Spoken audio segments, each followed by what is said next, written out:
Hello, ladies and gentlemen. Welcome to Let's Talk. And tonight on my show is the very handsome Mr. Jack Miller. I'm not hitting on him. I've been told by ladies that he's quite handsome and stuff like that. I'm probably putting him on the spot right now. That's why he took a sip of water. Um, so, ladies and gentlemen, yes, Jack Miller from the Cape Party. Jack, how are you doing? Very well, Joe. Good to be with you. All right, so we're gonna get right into it. Obviously, we're gonna talk about a big topic. I think that's crept up in the lockdown days that we've been having, which is secession. And I think a good way to start this would be for those who may not know who you are. What is the Cape Party? What are they? Just very briefly, if you had to, in a few short sentences, say what you stand for, just let us hear it. Okay, so basically, the Cape Party was founded in 2007 out of a complete and utter disillusionment with the direction the country was going in. We were promised a dream of a rainbow nation in 1994. There were movements around that time for a more decentralized constitution, a decentralized system. Um, Now, 26 years into it, it's very clear to see that we have a bordering on completely totalitarian. Under this lockdown, they've revealed themselves to be completely totalitarian, um, a communist agenda, and quite frankly, a blatant racist agenda. We no longer hear about the Rainbow Nation anymore. And so, what the Cape Party believes in, we believe in governance, grassroots governance, direct democracy. And we believe that we can have a rainbow nation right here in the most beautiful place on earth, the Cape of Good Hope. And we're pushing the DA and we're pushing the ANC to enter into negotiations about decentralizing power down to the provinces. And if they will not negotiate with us on that basis, we would like to ask the people of the Western Cape in a referendum if they would vote in favor of self-determination for the Cape. And if the people did vote in a majority, then we would then proceed down the legal steps of declaring the Western Cape an independent country. Fantastic. And I think you would be pleasantly surprised to see how many people, especially now, are talking about secession. And quite recently, the Cape Independence advocacy group did a article talking about how the DA may want a secession secretly, even though John Steenhuisen recently has been said that no, he'd prefer maybe something like a federal system. I sent you the article. What's your opinion on that article? What did you anything interesting strike you? Yeah, well, we've got good relationships with the Cape Independence Advocacy Group and Phil Craig. I think it was a very good article. I think what's quite clear, from the interview that you're referring to now with John Steenhuisen, interim leader of the Democratic Alliance, on Jeremy's Germ Warfare podcast just a few days ago, he blew that out the water. And this is something that the K Party's been saying for many years now. In our interactions with the DA, we have found them to be incredibly what polite words can we use? But Let it out, a man. little Be bit yourself. arrogant. Yeah, yeah. Actually, very arrogant. They think that they are going to overthrow the ANC government and be the leading party in the country. They do not believe in Cape Independence. They do not believe in, even though Steenhuisen recently said that he would push or he believes in a federal system, they need to walk the walk. They cannot just, for 25 years, they've had opportunities to push for a decentralized political system, and they haven't done that. Quite the contrary. Under the DA here in the Western Cape, we find that their policies are exceptionally centrist, and we have no real opposition to the ANC. They The DA offered us or proposed in the last elections that they would push forward for a provincial police force. We are yet to see that happen. And we would like to hold them to that. Mm. And we would like them to start the process and push for a referendum to have a provincial police force. But no, going back to the article that you're referring to, I'm not sure how many of your viewers have read it, but the idea is that behind closed doors, the DA is in favor of Cape independence. Unfortunately, I wish that was the case, but unfortunately, it's quite clear from our interactions with the DA that they believe in a centralized political system and a unitary South African government. Mm. And you don't think that their recent show of how they still opened up the schools even though they were told not to, and were under scrutiny for doing so, is not maybe a sign that there might be some truth to them going like, hey, we're no longer gonna listen to the ANC. We're gonna do what we want to do. And that may not be the beginning of that. Well, I mean, there was a lot of back and forth through this whole lockdown. One of the most publicly spoken about examples was the legality behind sale of cigarettes Mm. and smoking cigarettes. And I found the DA to be incredibly weak on this issue. Mm. And if we were in the DA's position, we would have held the ANC to the fire and said this is absolutely ridiculous. Frankly, we should never have gone along with the lockdown in the first place. The damage that this is causing to the country economically is absolutely devastating. Yes. And what's very clear now is that the economy equals life. You can't separate the two. No job, no money, no food. So the DA should have been much stronger in taking the ANC to task on this. And I'd like to give a huge heads up to Reino de Beer and the Liberty Fighters Network for taking the South African government to court and getting a landmark ruling. Yes. And we're actually in the process of a fundraising campaign to generate funds. The Cape Party wants to push this through to the Concourt. And this lockdown needs to come to an end immediately, absolutely immediately. And we mustn't have these sort of lukewarm court cases that the DA and the Freedom Front have been pushing on specific issues. The entire thing needs to be drawn into question, and this needs to be taken to the highest courts of the land. Are you angry? Because I think a lot of people want to see John angry. Do you think you can channel that anger that people want to see? You tell me. You seem angry, look, but I think you're holding back a bit.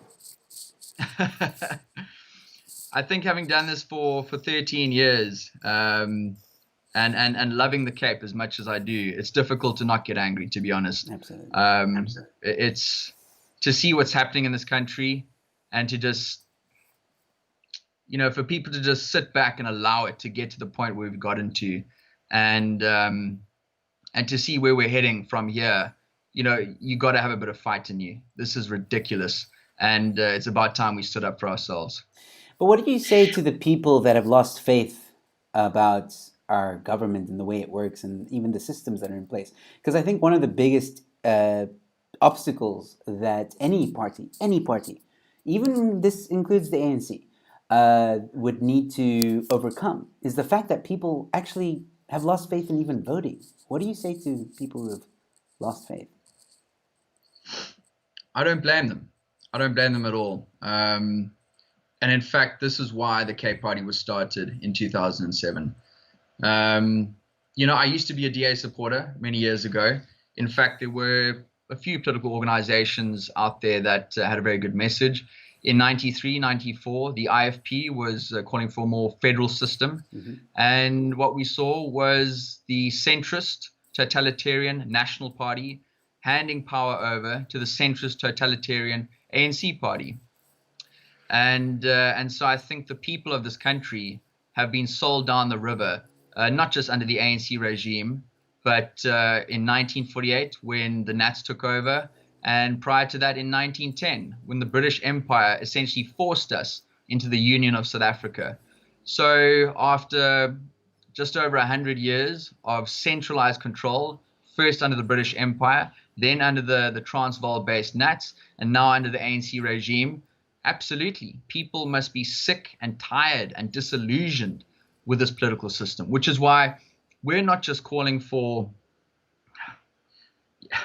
we're calling for a full spectrum of changes. The first goal is to decentralize power down to the provinces. And, we believe that you don't need to reinvent the wheel here. If we look at countries around the world that have succeeded and have failed, you can see what works and what doesn't work. And two of our favorite models is Switzerland for its political system and Singapore for its economic system. And if we devolve power down to local communities, like they have in Switzerland, cantons, and you allow those communities to decide the policies that were best suited for them, you wouldn't have the types of issues that we've suffered under for over 100 years in the Union of South Africa. So, first and foremost, we would want to see a more decentralized political system. A canton system would be the best solution.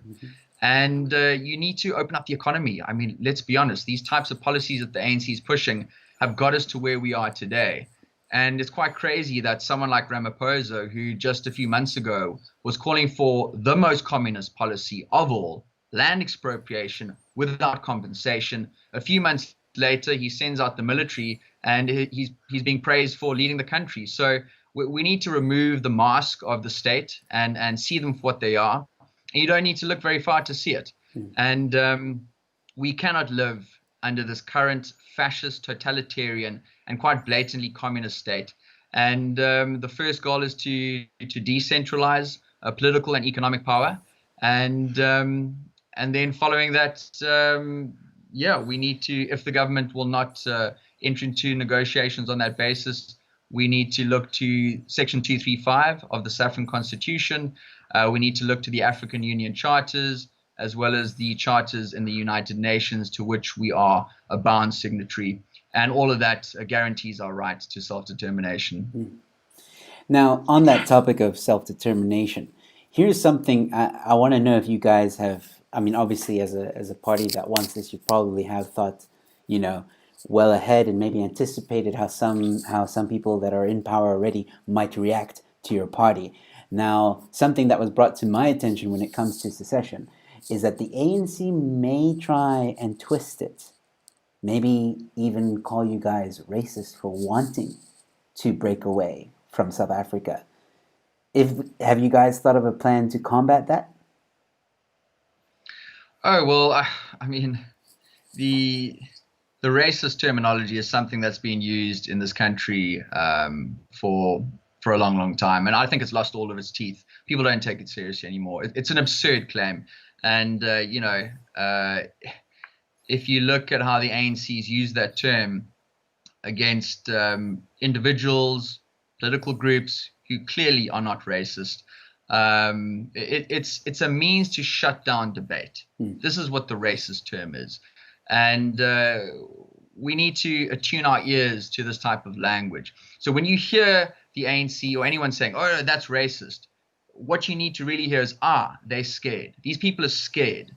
They're scared of debate. They're revealing their fear. They don't want to have an academic discussion with you because you'll blow them out the water. So they call you a racist and shut down communication. So we're really not concerned about those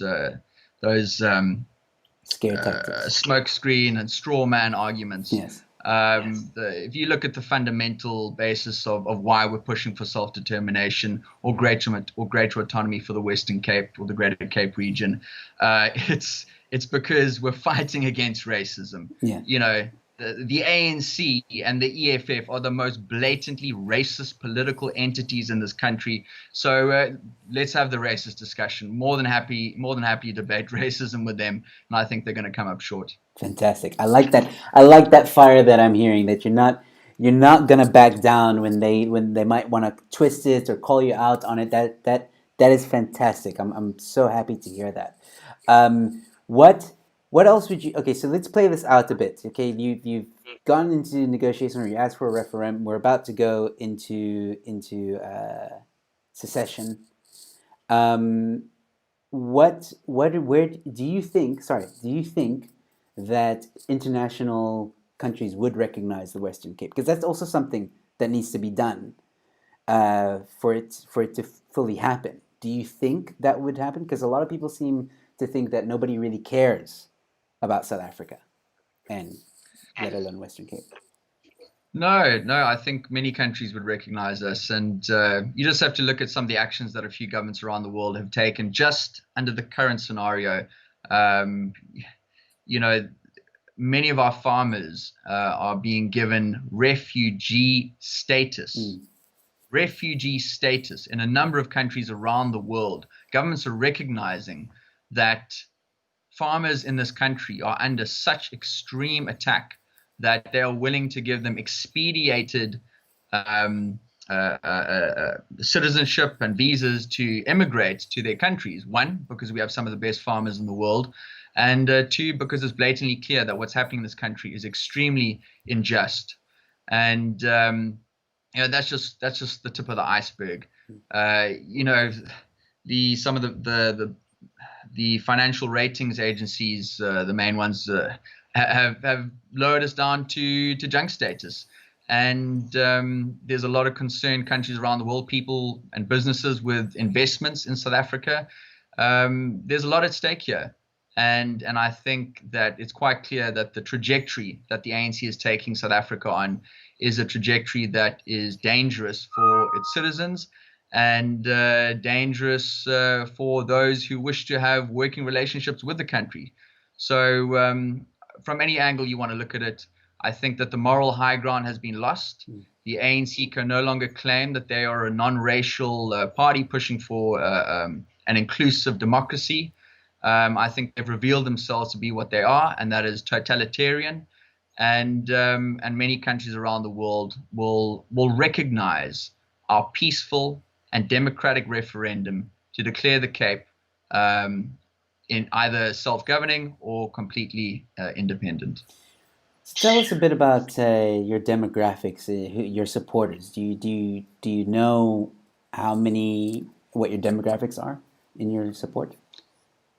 Yeah, look, I mean, we don't, unlike the ANC, we don't ask people what their race is when they join the Cape Party. So, but if you look at our memberships, you look at our rallies, you look at our supporters, I think it's a very broad spectrum. And I think it's very reflective of the Western Cape and the Cape as a whole.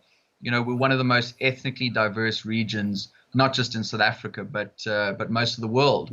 And if you look at the majority language spoken in the Cape, it's Afrikaans, and Afrikaans itself is a confluence of many different cultures and ethnicities coming together to form this unique language.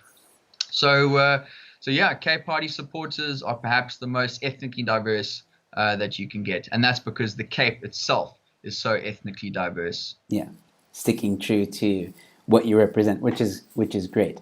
I hope you don't mind me bringing this up, but I really gotta ask.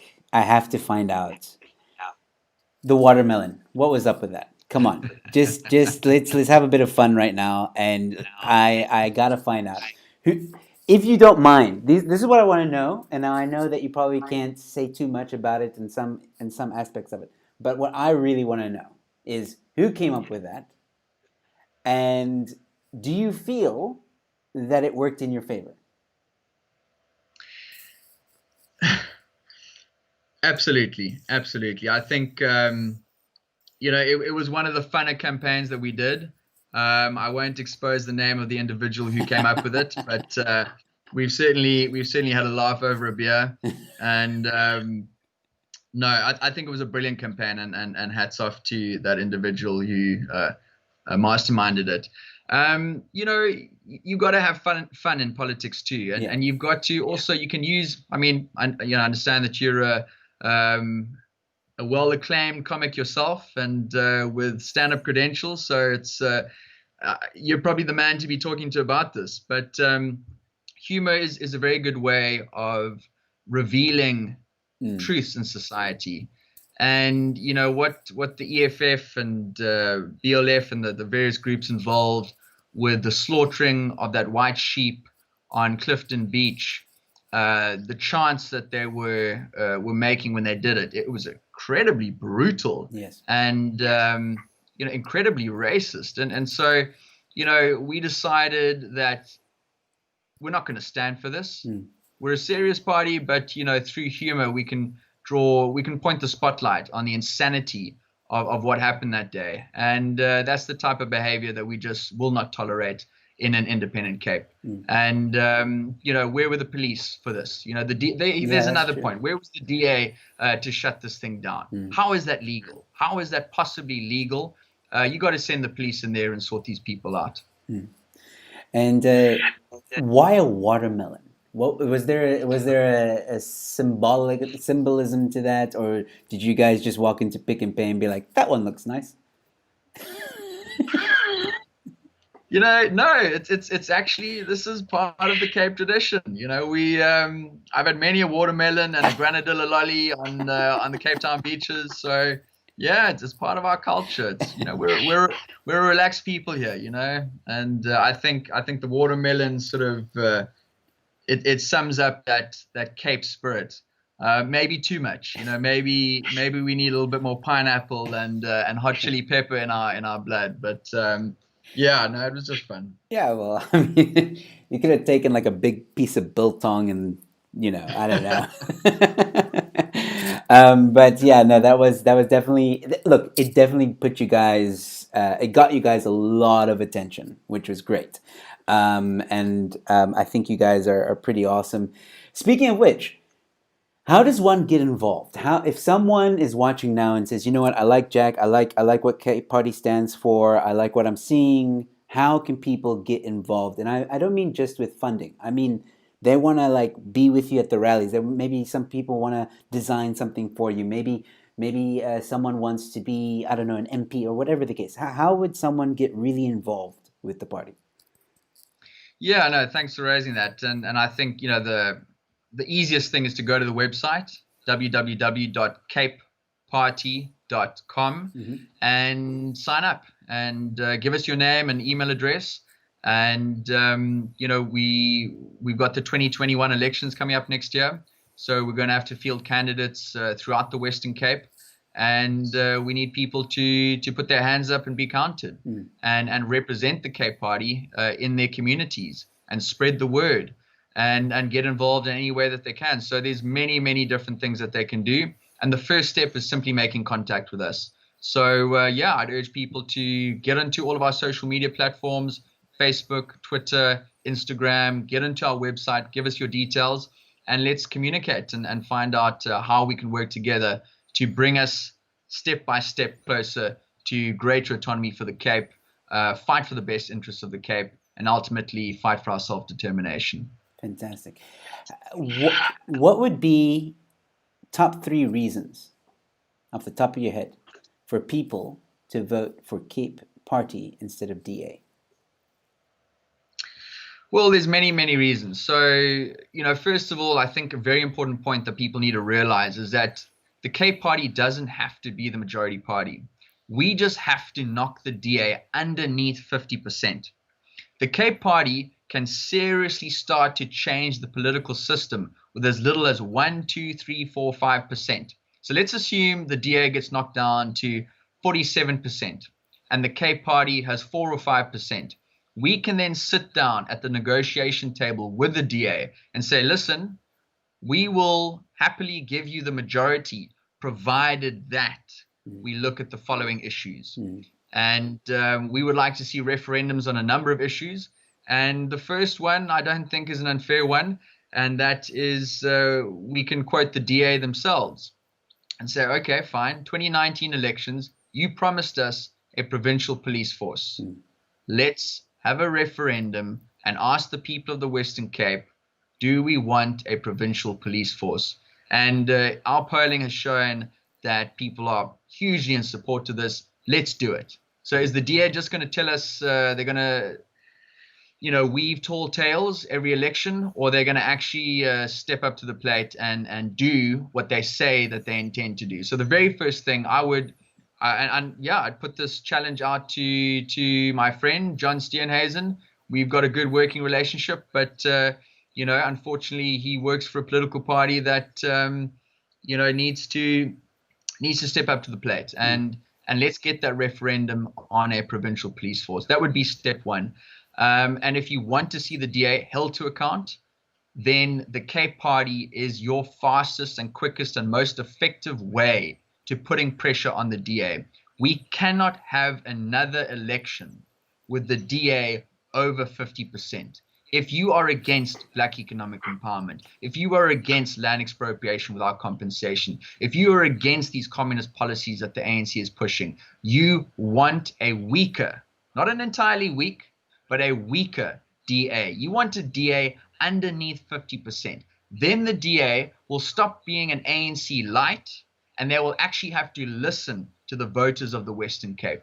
So that would probably be the strongest reason why people should take their vote away from the DA and give it to the Cape Party. Not because the DA will not have power. They will most likely be the majority party, but just so that we can hold them to account once and for all. It's interesting that you say that. I thought DA was against EWC and all that stuff. Am I incorrect in saying that?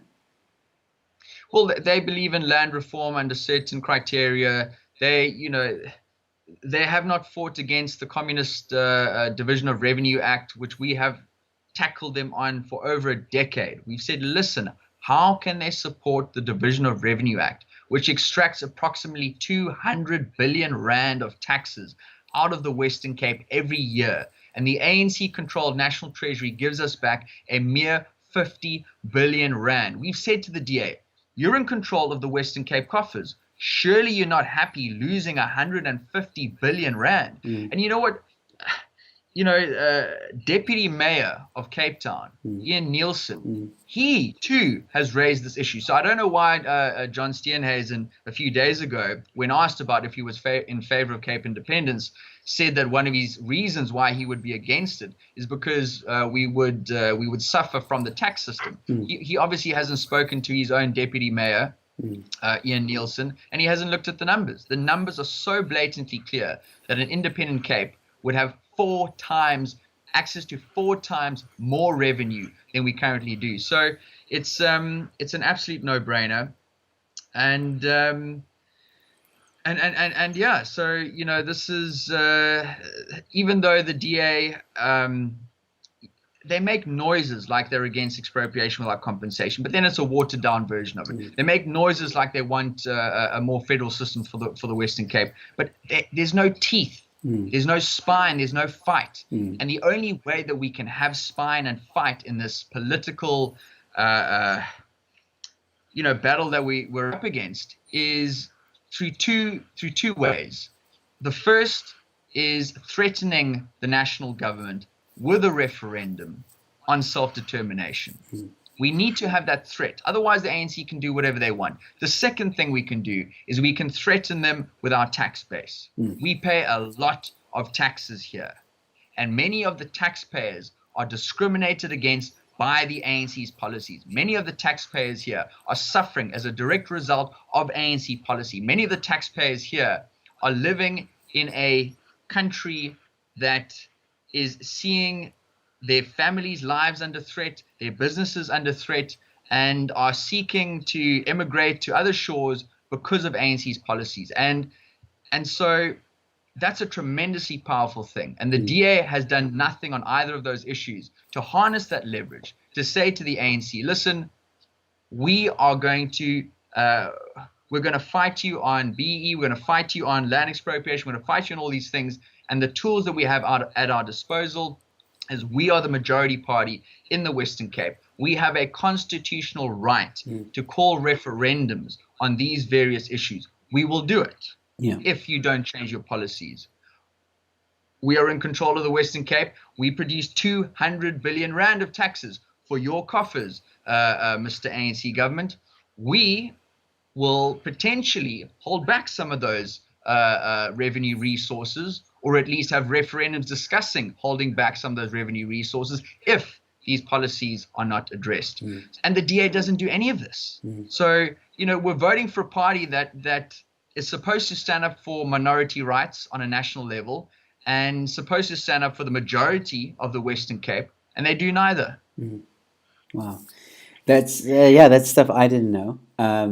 And yeah, I get, it like really makes you think. And those are some really big numbers that you've pointed out there. I want to touch again on this what you call the cops, or the referent you keep on calling out the DA about the cops. Sorry, I'm forgetting the term now. A provincial police force. Yeah, provincial police force. I do remember the DA saying that, but I thought that they were already released, or was it just those 500 that they? Because I remember hearing about some 500 cops were given to the Western province or something like that? No, the SAPS is a national capacity, and so it is fully within the province's rights to whoever the governing party is of a province. They have the right to call referendums, and so many of these issues, which fall under cooperative governance in the South African Constitution, there is tremendous leeway here for a provincial government to leverage the mandate that it has from the people who voted for them, obviously in our case here, the DA, and to get a consensus from their electorate to decide on what policies should be implemented to the best interest of that province. And so the DA obviously did polling, and that's why one of their main political posters in last year's election was to have a provincial police force, because we all want it here. And now that they've promised it to us, here we are, almost 2 years in. Where is it? So they need to, if that's something that they were sincere about, they now need to deliver. I'm seeing here that Mr. Punisher, one of the people that are watching, thank you guys, by the way, for watching. There's quite a few people watching, and don't forget to like and ask Jack anything. There's a very supposed to be a very chilled conversation as well. So if you guys have any questions about the Cape Party that you're very keen to know about, don't forget to ask. But I think Mr. Punisher here is helping me out by saying that I might be thinking about the Metro Police. That I could be. Maybe I was mistaken. So yeah, Jack, I think that your party has tremendous potential in terms of because I like where you're coming from. I like seeing this passion, and I think that's something that, especially now, people need to see. Is there anything that you're doing now? What is the Cape Party doing now? Have you taken advantage of the lockdown? You mentioned earlier that you are fighting in the legal systems and stuff like that. But what are you doing in the face of people besides the legal stuff? That's like background stuff. Do you guys have what the DA does, that Corona, the Corona cast? Do you guys do anything like that? Look, these are all important questions, and the most important crux of the whole thing is that unlike the DA, unlike the ANC, we're a completely grassroots movement, and everyone involved in the Cape Party does this out of a labor of love, a labor of passion, a belief in our vision. And so we all work, we all need to pay rent, we all need to put food on the table. And so it's really difficult without having the budgets that the DA has. In the 2016 elections, my conversations with some DA friends, the DA had a budget, I believe, of 1.2 billion. The ANC had a budget that same election of 2 billion. We're getting donations of 100 rand here, 500 rand there, 1,000 rand there. And that's what we use. That's our fuel to fight. And we want to fight. We want to fight for the Cape. We want to fight for our home. We want to fight for our supporters' best interests. But to do that, we need their support. If they want to see us fight, they need to have our backs. And so, going back to what you mentioned earlier, I'd say I'd really urge people just to get to the website, join the team, sign up. If they can donate a little bit, each month, it goes a long way to helping us fight these battles. And so our primary battle at the moment is the lockdown. We've spoken to our legal team, and there's a number of issues that we want to take the government to court on. But primarily, the lockdown needs to end immediately. It's absolute insanity what's going on. And when you look at the relief funding program that the government's talking about, they've certainly in the tourist sector, they've openly stated that funding is only going to go to Black economic empowerment companies. And, once again, we were told in the beginning that, we're all in this together. And it's now that the dust has settled, we can see they're right back to their old racist ways.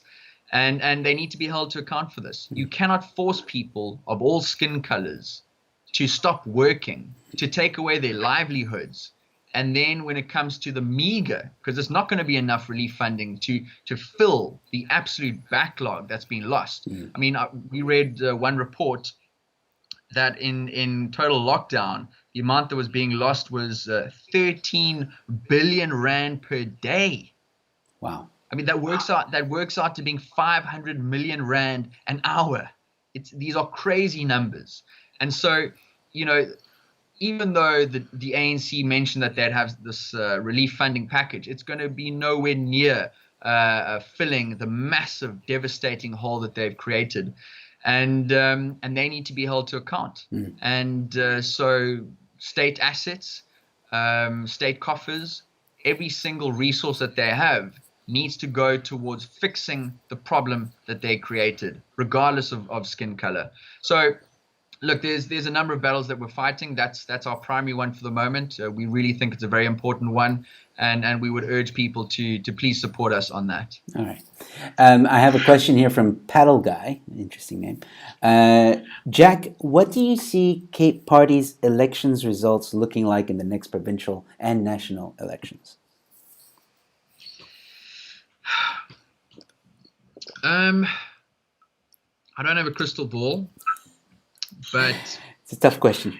It is a tough question, but you know, if you look at our trajectory, especially recently, the last few years, it's really starting to go, hyperbolic, and I think that the worse the situation gets in South Africa, ironically, the best that is for the Cape Party, because we really will change the system, and I think that the worse that things get, people are more inclined to make serious political decisions, and the Cape Party is a serious political decision, and so I think if you look at the current state of affairs, this lockdown, the economic ripple effects that this is going to have on the country in the coming weeks, months, and years, this is going to affect us for years. Yes. You're going to have people that just a few months ago could pay their rent, could look after their families, were good middle-class families, who now are literally facing being out in the streets. And that anger is very dangerous. So that anger can manifest itself in various forms. And we formed the Cape Party because we want this to take a peaceful and legal route towards resolving the political issues in this country. And I think that the type of injustices that have happened at the hands of the ANC, with a DA that's been complacent and essentially complicit in allowing this to happen without truly fighting back in the way that we as Western Cape citizens would expect from the party that we vested, or Western Cape people have vested their faith in. And I think as a result of that, we're quite positive that in the next elections, we're going to see a significant surge for the Cape Party. And as a result of that, we hope to have good, meaningful, friendly, but serious conversations with the DA about getting us off this one-way track to hell. One-way track to hell, I like that. All right, so I'm going to ask you a question that I think is a bit touchy for a lot of politicians, but I feel that it also needs to be spoken about. And I don't know why some politicians besides the FF Plus do talk about it. What's your opinion, and what would you do about the topic of farm murders? Well, everything localized works better. And the ANC, over a decade ago, they removed the ability for farming communities to protect their property. And these groups that, just like a community ADT, you hire an ADT to fill in the gaps that the South African police can't fill.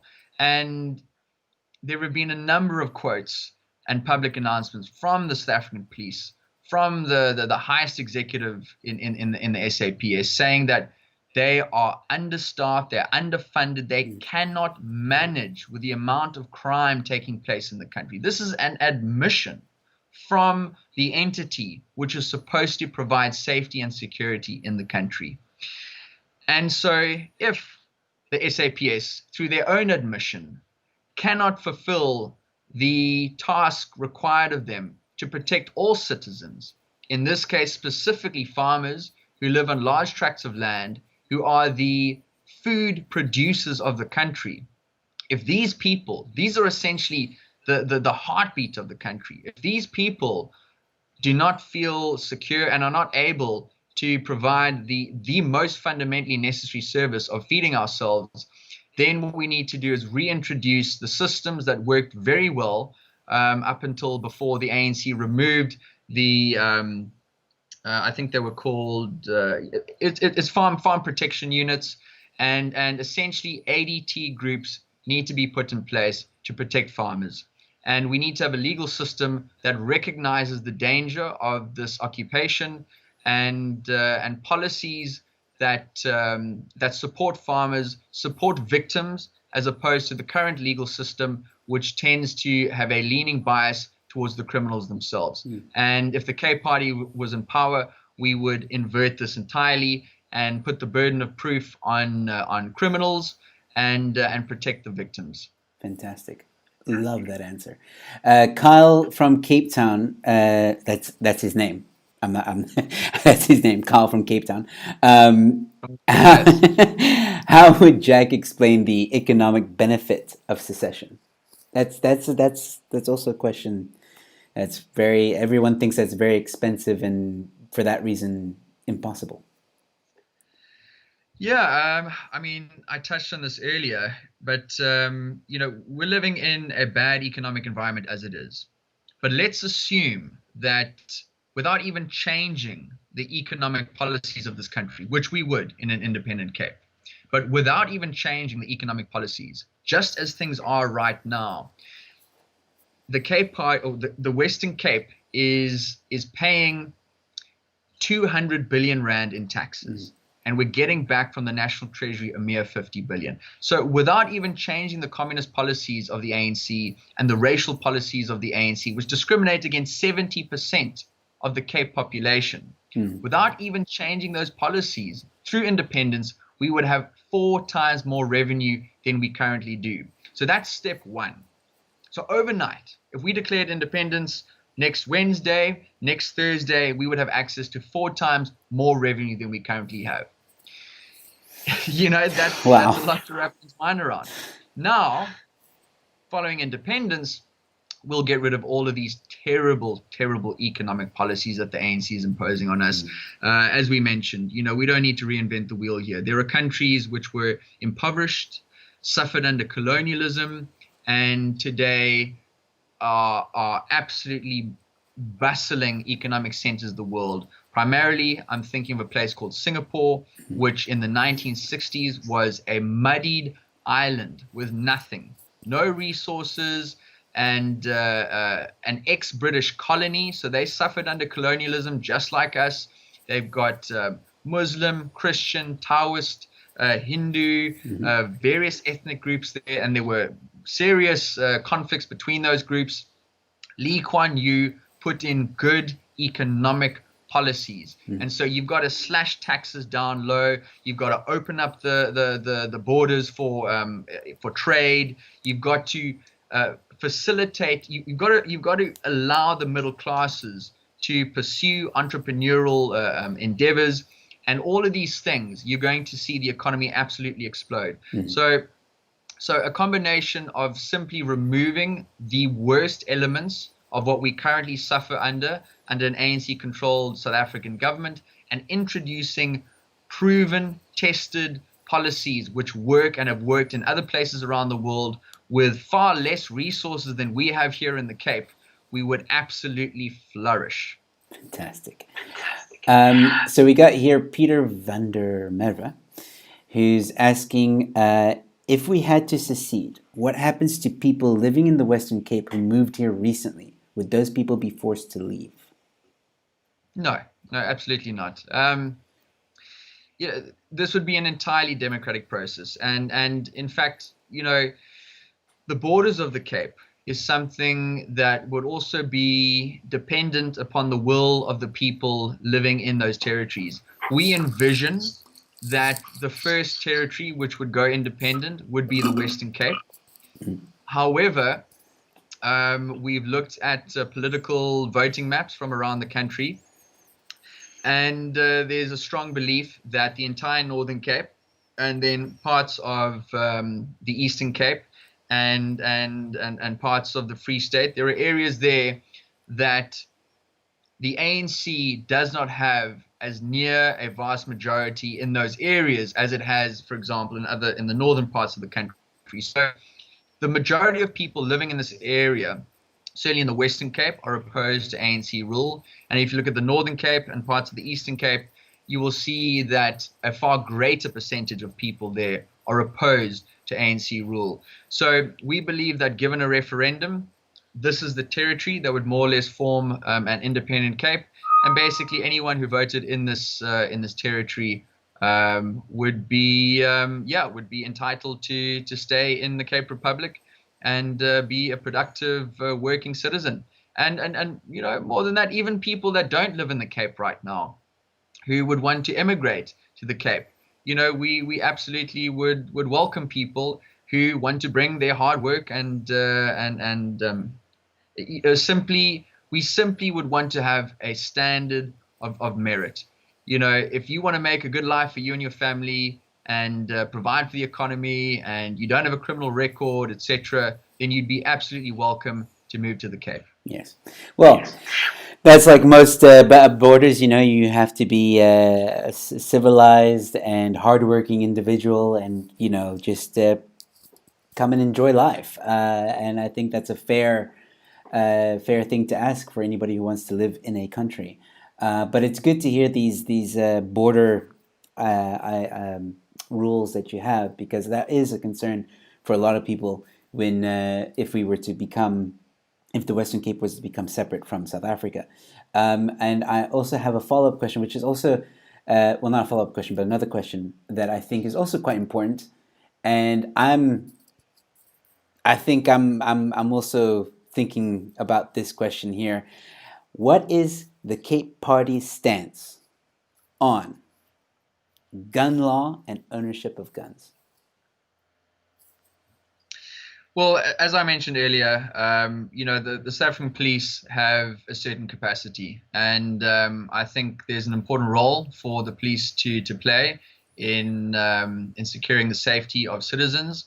However, that role is limited, and with good policies, with significant testing, both in practical as well as legal testing, people need to be proficient firearm owners. They need to understand the laws, and we believe that this would go a long way towards cleaning up our streets and shifting the balance of power away from criminals, which is currently the case in this country, and returning a stable system of law and order in a well-governed country. And individuals and communities play the most important role in ensuring that.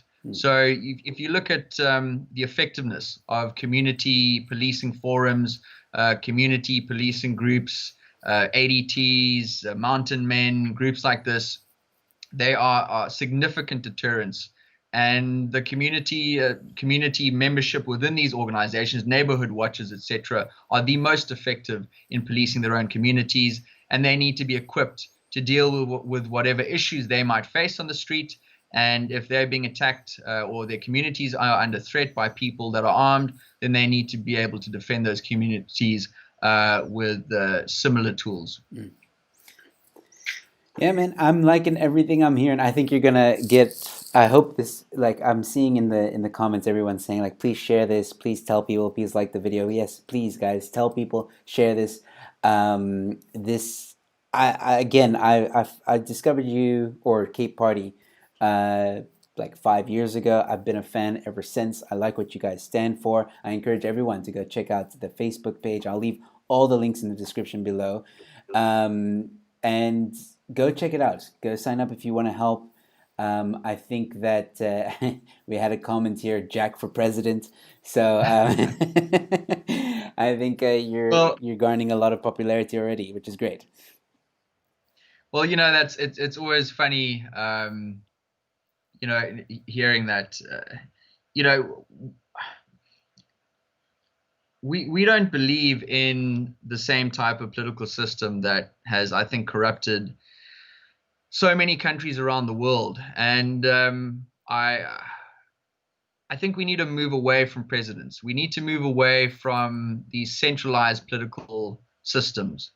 And once again, one of the models that we really look to is Switzerland. Hmm. And does anyone know who the president of Switzerland is? No, well, I don't. No. Why? Because they don't really have a president. They have a presidential council, a council of 7 people that rotate on an annual basis. And those 7 people are elected through a sub council who are directly accountable to the people in the cantons who voted them in. And at any point, any of these individuals can be recalled and booted out of government at the slightest case of corruption or whatever it might be. So you have a political system in which we don't look to presidents or politicians and governments as being, in some sense, our overlords. Like we need to ask them for favors. No, I'm sorry. The favor was that we put them into power. Yeah. They now need to prove themselves to us. And when they stop proving themselves to us, we remove them. Mm. So frankly, it's a tremendous job to to be. It's an honor and an honor to be represented, to represent people in government, and it's a tremendous task that requires a devotion to the land that you live in, and you need to be held accountable to it. So people need to see presidents and government as simply an extension of themselves. And as soon as individuals or that government itself ceases to represent the best interests of the people, we, the voters, need to have a right to remove them. Mm. Well, that's something that I feel that is definitely lost in South Africa. That people seem to think that the current government is like the king. It's like almost like a ruling kind of. Even the way the president at the moment speaks to some of us like we're subjects, and it's scary. I mean, if you listen very carefully to some of the words he says in his speeches, you can hear that tone of "you are my loyal subjects and you will listen to me," and it's scary. It's very scary. And I like this idea of the Swiss the system. Do you really think that would work here? Do you think people would be drawn to that kind of system? Absolutely, absolutely. We're all human beings, and you know, if you believe in human rights, you can't not believe in these things, and it doesn't mean that the political system needs to be the same everywhere. In fact, it won't be. It'll be colorful. It'll be like nature. You'll have Mm. daisies growing there, and you'll have proteas growing there, and you'll have different parts of nature and communities and cultures expressing themselves. So, Mm. you'll have one canton or one ward which will be majority Muslim. You'll have another that's majority Christian. You'll have one that's majority secular. You'll have all sorts of flavors coming out, and they can have different tax systems in each one depending on what their needs are. And so you can really society flourishes under this type of environment, and it's not a one size fits all. So you can government doesn't decide. The Cape Party doesn't impose. By voting for the Cape Party, you're not voting for necessarily this is the policy we're going to impose on you. We're giving you the platform to form the type of government that you want. So, it's a complete inversion of the system. Mm. From the bottom up, so to speak. Absolutely. Yeah, which is desperately needed. Final question from me. I think that the debate of land, whether we want to admit it or not, is kind of a very important topic in South Africa. Now, I know that Western Cape majority don't, we don't want that. But I think to maybe win some votes, so to speak, um, you might need to convince those that think that, oh, we need EWC. So, what is your response to that? If there's someone that that's watching now that is scared, like, yeah, but if I vote for the Cape Party, then I don't get my land or whatever. What would you tell that person to try and sway them to vote for the Cape Party? Well, first of all, this entire land expropriation argument is flawed. It's absolutely flawed. I don't have the numbers at hand right now, but the amount of land that the government owns, what is it now?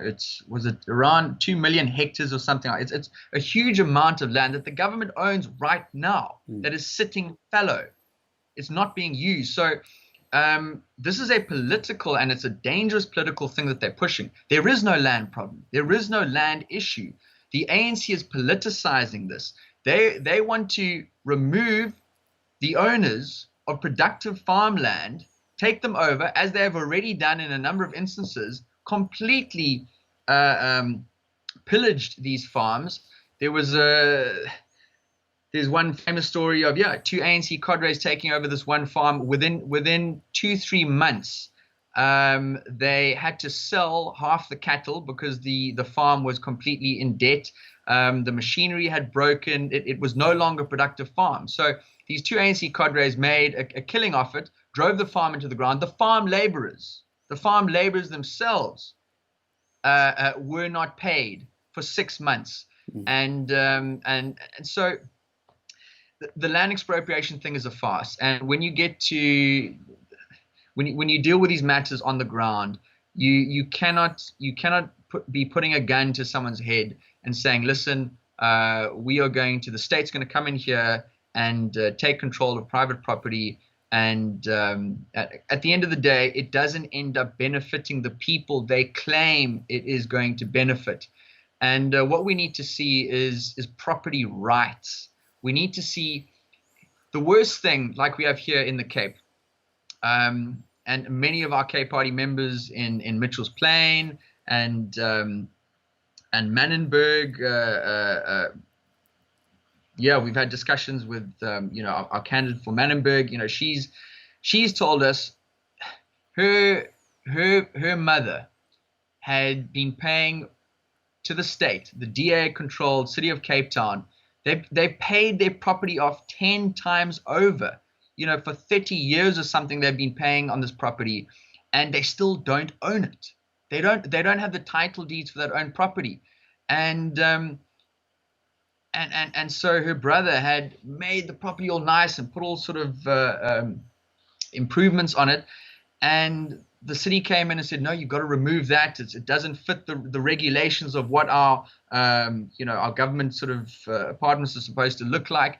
And how can you build a sense of pride in your property and your home if you don't own it yourself? So a lot of these poverty issues, a lot of these land issues go down to having the rights to own the roof over your head. Mm. And when you give people dignity, when you give them the ability to then loan on those properties, so now someone can take a loan out on that property. Why? Because it's theirs. It's not the government's, it's theirs. And then they can start a business with that loan and access the economy in ways that they can't now. Right now, they're essentially slaves to a centralized political system, and it just doesn't work. Land expropriation, state housing, all these things increase poverty, not prevent it. So we would want to give people dignity back, and you don't do that by putting a gun to people's heads and stealing their property. You give people dignity by giving them property rights to the land that they inhabit, and putting in fair employment laws, and allowing the economy to just expand in an organic and natural way, which is what we've seen in places all around the world that have adopted these types of policies. Yeah. I mentioned Singapore as one example. Yes. And then very quickly, I'm just playing devil's advocate. Don't think for 1 second that I agree with EWC. I don't. But I just know what I've seen on social media and what I've seen with some people that I know. Some people might say this all sounds great, but what about those that the land was taken from them in an unlawful way? Because there's still that law where, even in the Constitution, where you can, if land was taken from someone in an unlawful way, then we can obviously give land to them. But I think they also get an option of money or land. And obviously, it's been shown that, or there is a study that showed that most of the people took the money. But would you still at least do that? Absolutely, absolutely. Of course, then theft has taken place. So, if it can be proven, legally that there were title deeds owned by this person or this ancestor's person, and that was then stolen by force, then legally that's a case of theft, and that property would have to be returned. So, this is one of the tragedies that we have. Um, from the Union of South Africa, look at what the apartheid government did. They did terrible, terrible things. And removing people from property that never should have happened. And so these injustices need to be addressed, but at the same time, you also need to. You cannot have a communist state that's going around threatening not just these unique cases of property theft, but large scale, the entire country. No farm, no property, no household, no job, nothing is safe under these types of expropriation without compensation laws. This is what we're fighting against. It's across the board from property according to the EWC laws, and it doesn't just apply to farms. It's essentially any property. Yeah. So this can be urban property, this can be assets like a car, this can be any type of property. This is the type of power that the state would have, and that is such a terrifying thing. So this is what we're fighting against, and we believe that anyone with any common sense needs to fight against this, because this only benefits a few political elite. It doesn't benefit the people that they claim it will benefit, and it destroys an economy, destroys communities, and the entire country suffers as a result. Fantastic. I agree with you 100%. This has been said many times by various people as well, and I hope that people will share this video far and wide. Please share this video far and wide. Jack, you are an outstanding chap. I've enjoyed our conversation. I hope you have too. And I would love to have you back on the show. Later on, a few months from now, maybe we get an update on how you're doing, how the party's doing, and keep you in the public eye as much as possible. I really want to try and help you guys as far as I can with this channel. And you've got my support. I like what the Cape Independent Advocacy Group is doing. I'll also leave a link in the description with them. And is there anything that you would like to tell the audience who are watching now or maybe watching in the future before we sign off? Well, I mean, as the title of our discussion was DA versus Cape Party, I think we need to start holding the DA to account. And, it doesn't need to be overly hostile, but there needs to be accountability here. And they've had a blank check for far too long. And I'm more than happy to have a public debate with my friend John Steenhuisen, and basically say, listen, you guys promised us a few things. It's time for you to deliver. And what are your policies moving forward? Because things have to change. And let's end off with a quote from actually it's misacclaimed to Albert Einstein, but a very smart man once said, "The definition of insanity is doing the same thing over and over again and expecting a different result." Yeah. And if voters are not happy with the state that they find themselves in here in South Africa today, then you know what? We need to make a change. And the Cape Party will fight for the best interests of the people of the Cape, and spread the word. Come join us. Come to the website, and please support our case against putting an end to the lockdown and our future endeavors. We will fight tooth and nail for your best interests, for our best interests, and for the Cape's best interests. Fantastic. Ladies and gentlemen, thank you so much for tuning in. You are all fantastic. And okay, sorry, last question. Do you know a Michelle van der Vesthuizen? Yes. Okay, because she's been singing your praises this entire time. So I just wanted to say thank you, Michelle, for tuning in. Kyle from Cape Town, Mr. Punisher, Lucas, everyone, Best Science, Paddle Guy, the list goes on and on. We had a lot of viewers all saying how awesome you are, how they love you, and how they're definitely going to spread the message. So thank you guys so much. So subscribe to my channel. I have more conversations with interesting guys coming up in the coming weeks. I'll keep you as entertained as possible during this lockdown. Once again, Jack Miller, thank you. Thank you very much for being gracious to give me an hour of your time. Don't go anywhere. I'll give you a proper goodbye in just a moment. And yeah, guys, once again, stay safe. Spread the news as far as you can. Seriously, we need to do something. We need to stand up. And if you believe in, like Jack said, your rights, if you're angry about the lockdown, and if you want cigarettes back, this is your guy. This is your guy. And on that note, ladies and gentlemen, stay safe, and I'll catch you at the next one.